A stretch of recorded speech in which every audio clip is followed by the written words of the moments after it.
വീണ്ടും ഒരു ജേർണലിംഗ് എങ്ങനെയാ വെറുപ്പിക്കുകയാണെന്ന് വിചാരിക്കരുത് കേട്ടോ.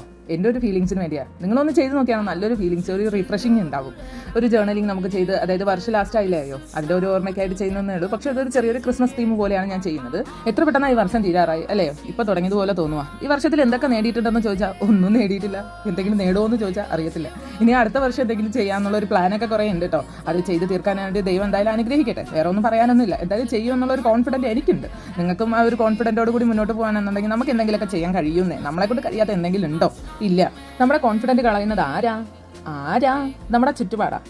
എക്സ്പെഷ്യലി നമ്മുടെ നാട്ടുകാരെല്ലാവരും എന്തെങ്കിലും പറഞ്ഞ് നമ്മുടെ കോൺഫിഡൻറ്റ് കളയും. നമ്മൾ അതോടുകൂടി നമ്മൾ പിന്മാറും. അത്രയേ ഉള്ളൂ.